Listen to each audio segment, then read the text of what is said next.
बिहार सरकार ने कल एक महत्वपूर्ण निर्णय लिया और उसके निर्णय के अनुसार बिहार की विधानसभा ने जो सामाजिक आरक्षण है वो 65% करने का फैसला किया है। इसके बाद उन्होंने जो इकोनॉमिकली वीकर सेक्शन, जो आर्थिक दृष्टि से कमज़ोर है, ऐसे वर्ग के लिए भी 10% आरक्षण, ये 65% के ऊपर देने का फैसला किया है। इसका मतलब ये है कि पूरा आरक्षण जो है वो तकरीबन 75% बिहार में पहुंच गया है। तो मैं उनको मुबारकबाद देता हूं और मुझे लगता है कि बिहार जैसे राज्य ने आज एक रास्ता बताया है जिसको हम अगर अनुकरण करते हैं तो कुछ गलत नहीं होगा। राज्य में आज फैसला, सुप्रीम कोर्ट का फैसला आने के बाद 50% पर मामला रुक गया है। कांग्रेस के वर्किंग कमेटी ने दिल्ली और हैदराबाद के कार्य समिति की मीटिंग में फैसला किया है कि आरक्षण की मर्यादा 50% से हटा देनी चाहिए, उसको रिलैक्स कर देना चाहिए। और जिन जिन राज्यों में ऐसे आरक्षणों के मामले अभी प्रलंबित हैं, जैसे महाराष्ट्र में सबसे बड़ा मसला जो हुआ है वो जो मराठा आरक्षण का हुआ, अन्य भी सामाजिक आरक्षण है ना महाराष्ट्र, उसका भी ना नहीं बोलता हूँ मैं, पर ये सब आरक्षणों का फैसला अगर करना है तो महाराष्ट्र के आरक्षणों की मर्यादा जो राहुल गांधी जी ने कही है कि जितनी संख्या उसकी उतनी भागीदारी, यानी कि कास्ट सर्वे करना चाहिए। कास्ट सर्वे करके जितनी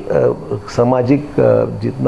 जितनी संख्या जिस वर्ग की है उसके अनुसार उसको आरक्षण मिलना चाहिए। ये जनरल भूमिका राहुल जी ने ली है और 50% की जो मर्यादा है उसको भी हटाने के बारे में कांग्रेस पार्टी ने भी समर्थन निश्चित किया है। मुझे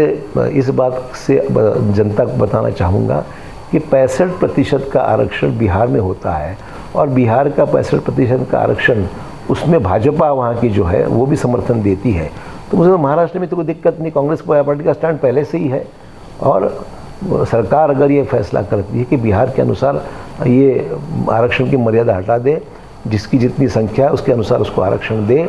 और उसमें केंद्र सरकार की भी मदद की ज़रूरत पड़ेगी। अगर इस मामले को न्यायालय यानी कोर्ट के दायरे में कोई ले जाता है, उसको चैलेंज करता है, तो केंद्र सरकार ने उसको इंटरवीन करके राज्य सरकार की भूमिका को समर्थन देना चाहिए, मदद करनी चाहिए, लीगल असिस्टेंस भी देना चाहिए और केंद्र सरकार का ज़रूरत पड़े तो कॉन्स्टिट्यूशनल अमेंडमेंट भी करना चाहिए जो इस DEWS के लिए किया था। तो मेरा ये कहना है कि ये मामला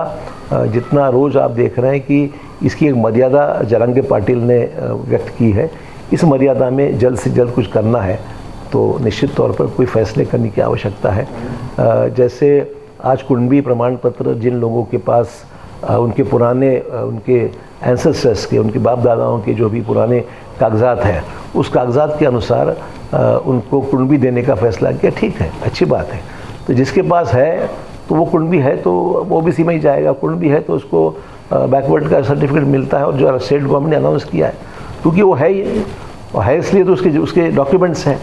जिनके पास नहीं है, जिनके पास में आरक्षण के लिए कोई रास्ता नहीं है, उसके लिए आरक्षण की मर्यादा अगर बढ़ाते हैं तो ये मामलों के साथ अन्य मामले भी देश भर के या महाराष्ट्र के भी उसमें हल निकल सकता है और सभी को इसका फायदा हो सकता है। धनगर समाज, OBC समाज भी इस मांग को लेकर सही सभी का है, सभी रैलियां निकालेंगे। मैं समझता हूँ कि रैलियों निकालने से मामला हल नहीं होगा। इसको जो कानूनी प्रक्रिया है उस कानूनी प्रक्रिया, ये कानूनी तौर पर जो एक्ट बनाना है, जो चेंजेस करने हैं, जो कॉन्स्टिट्यूशनल अमेंडमेंट करना है, ये सब चीज़ें जो है इसकी प्रक्रिया होती है। उस प्रक्रिया को बिहार ने रास्ता अगर बताया है और वो कानून के दायरे में बिठाने के बारे में जब बिहार कर सकता है तो हम क्यों नहीं करें।